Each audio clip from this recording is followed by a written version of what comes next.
प्रसादात् भगवत्प्रसाद जैष्यप्रसादन्नगतिगतोऽपि दायं स्तुवं स्तैष्य यशस्य সন্ধান বন্দে গুরু শ্রী চরণারবিন্দ। সমস্ত বন্ধুদের স্বাগত জানাচ্ছি।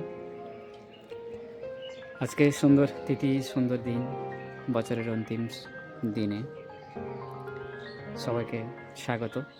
এই শীতকালীন সুন্দর সময় তো খুব ঠান্ডা। গাড়ি চালাচ্ছিলাম তখন চোখের পাপড়িতে যেন জল জমে যাচ্ছে, এরকম খুব বেশি ঠান্ডা অনুভব হচ্ছে। ঠান্ডা পড়ছে নয়, ঠান্ডা দিচ্ছে প্রকৃতি, দেবতারা দিচ্ছে, যেটা আমাদের প্রয়োজন। শীতোষ্ণ সুখ দুঃখতা। এই কুয়াশা দেখে ব্রহ্মার একটা লীলার কথা মনে পড়ে যাচ্ছে। তো ব্রহ্মা যখন তার কন্যা নামনির দিকে ধাবিত হয়েছিলেন, তো তখন ধাবিত হওয়ার পর তখন তার পুত্ররা যখন তা নিয়ে যখন সমালোচনা করছিলেন,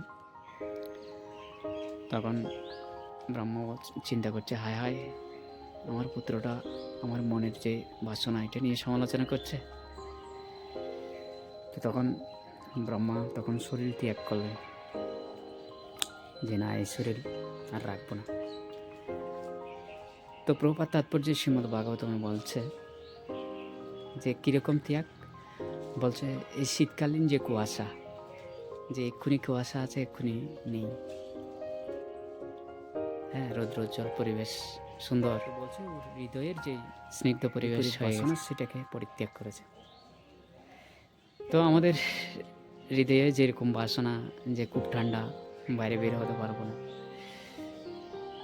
হ্যাঁ, শান্তিদায়ক নয় মনে হতে পারে, এরকম মনে করে আমরা যদি অগ্রসর হই তাহলে আমাদের জন্য অসুবিধা। তাই ব্রহ্মার কাছ থেকে আমাদের এটা শেখা উচিত যে এই ধরনের বাসনা বা বিপরীত চিন্তাগুলো পরিত্যাগ করা, তাহলে ভক্তি জীবনের অনুকূল।